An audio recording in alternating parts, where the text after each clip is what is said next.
Assalamu alaikum wa rahmatullahi. Inna alhamdulillahi nahmaduhu wa nasta'inuhu wa nastaghfiruh wa na'udhu billahi min shururi anfusina wa min sayyiati a'malina. Man yahdihillahu fala mudilla lah wa man yudlil fala hadiya lah. Wa ashhadu an la ilaha illallah wahdahu la sharika lah wa ashhadu anna Muhammadan abduhu wa rasuluhu amma ba'd. فإن أصدق الحديث كتاب الله تعالى وخير الهدي هدي محمد صلى الله عليه وسلم وشر الأمور محدثاتها وكل محدثة بدعة وكل بدعة ضلالة وكل ضلالة في النار. My dear brothers and sisters, tonight is the night of the 28th of Safar, 1444 years after the Hijrah or the migration of our beloved Prophet Sallallaahu, which coincides with September 24, 2022. I welcome you back to our Usdul Ghaba series, which is the Lions of the Forest, and we are currently studying the life sketch of the illustrious companion, the Amin of this Ummah, Abu Ubaydah ibn al-Jarrah, radiyallahu ta'ala anhum wa ardahum. And finally, this would be most likely our final class with regards to the life sketch of this great companion. And today we are going to talk about something very unique, that is, what is his role in preserving the sunnah of the Prophet Sallallaahu. Up till now, we have heard so many narrations regarding Abu Ubaydah ibn al-Jarrah, but we have not heard in any of these narrations where he said that the Prophet Sallallaahu said something. Okay, and he is one of those companions who accompanied the Prophet Sallallaahu for a long time. However, even if there are companions like him who accompanied the Prophet Sallallaahu for a long time, many of them did not report a lot of narration. Okay, and this is from the qadr of Allah subhanahu wa ta'ala. Whoever Allah wishes, Allah gives this gift, and he is one of those muqillin. Abu Ubaydah ibn al-Jarrah is one of those who have narrated very few hadith of the Prophet ﷺ. In fact, when we go into the books of the hadith, we find very few narration. Imam al-Dhahabi mentions in Siyar A'lam al-Nubala that he has one narration in Sahih Muslim. Sahih Bukhari doesn't have any narration.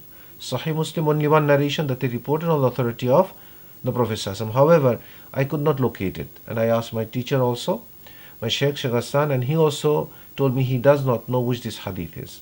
I tried to trace through by searching, and nowadays it's easier. I couldn't find it. Okay, so it's a request for those who maybe are into research. If they know where this hadith is or they find it, please let us know, inshallah ta'ala. It would be a great honor to locate that hadith in Sahih Muslim. In Musnad Imam Ahmed, there are some narrations on the authority of Abu Ubaydah ibn al-Jarrah, but the narrations are all unauthentic, except one, and that's what we are going to, inshallah, read today. Imam Ahmed in his Musnad, he said, قال Imam Ahmed رحمة الله عليه حدثنا يحيى بن سعيد قال حدثنا إبراهيم بن ميمون قال حدثنا سعد ابن Samurah Ibn Jundub عن أبيه عن أبي عبيدة رضي الله عنه. So Imam Ahmed's this narration, this is authentic, very authentic. The chain of narration is authentic, and here we see that Samurah Ibn Jundub is one of the companion, and he's narrating from Abu Ubaydah ibn al-Jarrah, who is another companion. قال Abu Ubaydah, he said, آخر ما تكلم به النبي صلى الله عليه وسلم. The last thing that the Prophet صلى الله عليه وسلم said, أخرجوا يهود أهل الحجاز وأهل نجران من جزيرة العرب. Kick out the Jews from Ahli Hijaz. Hijaz is Makkah, Medina, this area. Wa Ahli Najran. Najran is the southwest of the Saudi Arabia, near the Yemen. Min Jazeeratil Arab. And Jazeeratil Arab is the Arabian Peninsula. And this is basically Saudi Arabia today, Yemen, Oman, UAE, United Arab Emirates, Dubai, Qatar. This is the Jazeeratil Arab. So they were, the Sahaba were requested to expel them, as we know that these people, not the peaceful ones, the troublemakers, they were very evil. They were always trying to fight and harm the Muslims. And then he said, that the Prophet ﷺ said, وَاعْلَمُوا, and know, أَنَّ شِرَارَ النَّاسِ الَّذِينَ اتَّخَذُوا قُبُورَ أَنْبِيَائِهِمْ مَسَاجِدًا. The worst of the people are those who take the graves of their prophets as masajid, as a place of prayer. And unfortunately, this was the last advice the Prophet ﷺ mentioned, and this has been reported by many companions of the Prophet ﷺ, including here Abu Ubaydah ibn al-Jarrah. Unfortunately, when we go to many Muslim countries today, and this is not just non-Arab countries, even Arab countries, there are so many quote-unquote masjid which are built upon a grave. And they call this Mazar Sharif, and many people, they go there and they Some of them, they make tawaf around the grave, make sujood to the grave, recite Quran sitting in front of the grave, and do all sorts of things. Bid'ah and shirk. We as Muslims, we are not supposed to visit these areas. We're not supposed to visit this masajid. There are even in the Muslim world, there are even masajid known to contain the mosques, the graves of many great prophets like Prophet Shu'aib, Prophet Ibrahim. There are many people who go to the Holy Land, Jerusalem or Palestine, Masjid al-Aqsa, they come and they say, oh, we visited the grave of Ibrahim, alayhi sallam, we visited the grave of Sarah, and we visited this and that prophet, and all of these things are preserved in a big compound, in a building, and these tombs are there. First of all, there is no way to even verify if these are really the graves of the prophets and messengers. Second, even if they were, you are not supposed to visit those places. Forbidden. But somebody would say, then how come they visit the grave of Prophet Muhammad Sallallahu Alaihi Wasallam, which is also part of Masjid al-Nabawi now? This is a special ruling here for Masjid al-Nabawi, because Masjid al-Nabawi is one of those 3 special mosques, the location of which cannot be copied. So, it is unfortunate that those of not the Sahaba, latter generation, some of the Khalifa, they added the Prophet's grave into the masjid. They made it part of the masjid. This is their mistake. Okay? But however, even this mistake is there, we cannot abandon going to the masjid, because this is one of the haram. And praying there is 1,000 times more rewarding than praying in any other masjid. So this is a place of prayer, and we can go there inshallah. Because some people, they use these examples to justify building mazar in other places. And they say all of these mazars are good because we go and visit the Medina. We said you cannot compare the apple with orange. Medina is different. And also, when we go to Medina, we do not go to visit the grave of the Prophet in the masjid. We go to pray in Masjid al-Nabawi. But when we are there, we can, yes, go and visit his grave and say, Assalamu alaikum ya Rasulullah, Assalamu alaikum ya Abu Bakr, Assalamu alaikum Umar, and then we leave. We are not supposed to go there, stand and make dua and this and that, which many of the people of the bid'ah, they do over there. Those are shirk and bid'ah, and we are not part of these things. But it's also very ironic that this great Sahabi, he reported this on the authority of the Prophet Sallallahu Alaihi Wasallam, and when we see what is going on with his grave. Abu Ubaydah ibn Jarrah, we have heard from our previous class that he died around the year 18 or 17 or 18 Hijri, during the ta'un or the plague of Amwas, right? In the place Amwas in the Sham area. Okay, and from the past, from the original, like very, very old time, his grave is disputed, where his grave is. Okay, and this is because as-Sahabat al-Kiram, they did not feel it necessary to pinpoint these graves. And it is good from the permission of Allah that they didn't, so that alhamdulillah their graves are protected from shirk. Okay, now let me read to you what Imam Sakhawi said in Fathul Mughith, which is explanation of Alfiyatil Iraqi. Okay, he said that the grave of Abu Ubaydah, it is said, okay, it is in a place called Baisan, Waqil, and it is also said it is in Adiliyyah, okay, and he said it is close to Amta, a place called Amta, which is about half a day travel from Baisan. So now you have 2 places, Baisan or Al-Adiliyyah, 2 places that they're saying his graves could be. Okay, and also it is said that his grave is in Amwas, where he died. Okay, Allahu Alam. So as you can see that even the scholars of the past, they could not literally pinpoint the grave, where the grave is. Now it's also reported in the books of the history that in the 13th century there was this traveler called Al-Harawi, Ali ibn Abu Bakr Al-Harawi, and he is one of the a traveler who vastly traveled in this area, in the Sham area. And it is also said in the books of the history that wherever he used to go, he used to do graffiti and he used to write his name on the wall. And people in the later generation, they came and they found his names. And they also said that he's the first one in the Islamic history to start the graffiti work. Okay, so they traveled and they did all these things. And he mentioned that he saw the grave of Abu Ubaydah in a city called Amata. Okay, and also that place is known as Ghar Abu Ubaydah. Okay, there are other places that people also claimed, and this is in Baisan and Tabriz. Okay, and these are all disputed. And some of them reported that they saw 3 graves in 3 different locations. How can one person have 3 different graves in 3 different locations? Because it was not known, and people sometimes, that's what they did. They just thought this is the grave, or they wanted to make it the grave, and they just said it's the grave of Abu Ubaydah. And everybody started saying it's the grave of Abu Ubaydah, and it became known as the grave of Abu. And this happened in 3 different places. Okay? Currently, now as we are talking, his grave is located in one of the places in Jordan. And they built a very big masjid on top of it, unfortunately. Okay? And it is a shrine of Abu Ubaydah ibn Jarrah. That's what it is located as today.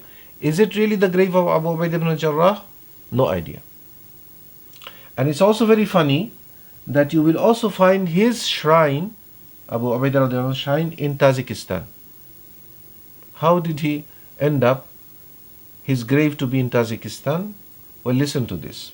One of the Amir of that area, he visited the so-called grave of Abu Ubaydah, wherever he visited, maybe in one of this Baisan or Amata or Amwas, somewhere. But they claimed that this is the grave of Abu Ubaydah. And he went there in the grave and he found peace. He said, I found a lot of tranquility. So what did he say? He ordered some of the ashes, meaning like some of the dust, to be taken from the grave. Okay? And he brought it to Tajikistan, and they located a special place, and they put that ash there, and they built a monument on top of it, which looks like a grave, and now they call it the shrine of Abu Ubaydah. And there is a big structure, beautiful structure that's built over there, and everybody says it is so peaceful. So as you can see, that all of these, you see, historical discussion brings us to one point. Follow the sunnah of the Prophet Sallallaahu. Those who are straight from the sunnah of the Prophet Sallallaahu, look what they did. They built a grave, and there is no grave there. Even they're saying that there is no grave there. There is no body there. It's just they got some soil from another grave. That grave itself is also cannot be verified to be the grave of Abu Ubaydah or not. And they put the soil in this new place, they built a grave, and they made this huge complex over there, and the Muslims are going there. While we are speaking, it's one of the places people go and visit and contemplate, and they call this the worshipping Allah subhanahu wa ta'ala. This is not worshipping Allah, this is worshipping shaitan. This is worshipping devil. And unfortunately, the Sufis, they use these opportunities and they spread lies. They say that you don't feel this, but we feel this. What do you feel? They say when we go in front of the grave, we feel a peace, a tranquility that descends upon us. And this must be from Allah. And they claim all of these things. And they try to encourage the people to go to these graves and establish these mazar sharifs, so-called mazar sharifs, where people go and spend money and give money, and then they have an oath. Oh Allah, if you do this to me, I'll go and visit that place. Or I will visit this place and I want you to accept my dua. So they go, they visit that place. Allah accepts their dua.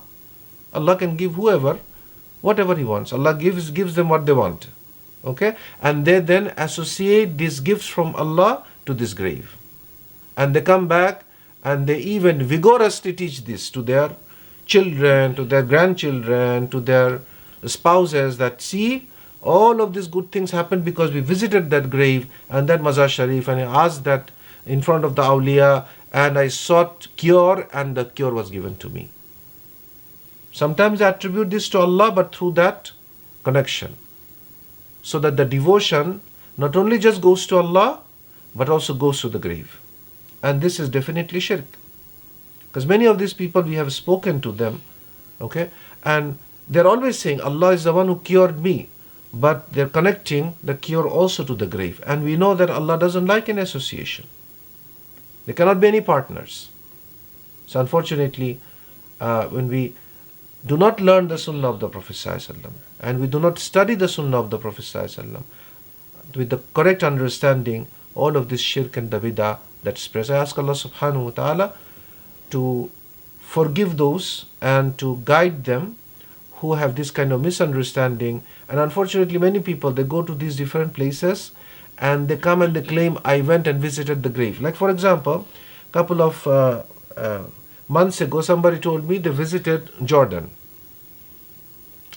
And they said that we visited the place of Ashab al-Kahf, the graves of the Ashab al-Kahf. You know the story in Surah al-Kahf, the youth, some youth, they slept in a cave for 300 plus years and so on and so forth. They claim that they have found that cave and the graves of those youth. So I asked them, how do you know? They said, no, everybody knows. So I told them, okay, do you know that there is another place which is in Turkey? There is another very famous place in Turkey. And they also claim that they have the place of Ashab al-Kahf. And they have the graves of the youth there. So how can those youth be in two graves at the same time? Both of the location claiming this is the place of the Ashab al-Kahf. Cannot be true. Either one of them is true or none of them is true. And really, do we need to see the grave and go there and visit the grave to believe in Surah al-Kahf? We don't have to do that.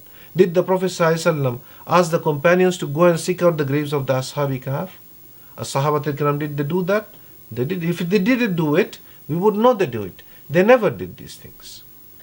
So we should not go and search for graves and start claiming that this is the grave of Uthman, this is the grave of Aisha, this is the grave of this, and this is the grave of that. This is not from the manhaj of the Ahlus Sunnah wal Jama'ah, as has been taught by the Prophet ﷺ and his illustrious companions. And this is why we are studying their lives, so that we can remove these mistakes and this falsehood. Many of us, we come from that background in our culture that we used to go to the graves and we used to do the haram. But Allah subhanahu wa ta'ala opened our hearts and we saw the truth by studying the Quran and the Sunnah, and we accepted the truth, and we ask Allah to forgive the mistakes that we have done before. And this is the only way we can do the tasfiyah and tarbiyah. Like cleansing and upbringing, so that we can become good Muslims every single day, inshallah, until the death comes and we meet Allah subhanahu wa ta'ala, as Allah ta'ala says, bi qalbin salim. Subhanakallahumma bihamdik, ashhadu an la ilaha illa anta astaghfiruka wa atubu ilayk. Wassalamu alaikum wa rahmatullahi wa barakatuh.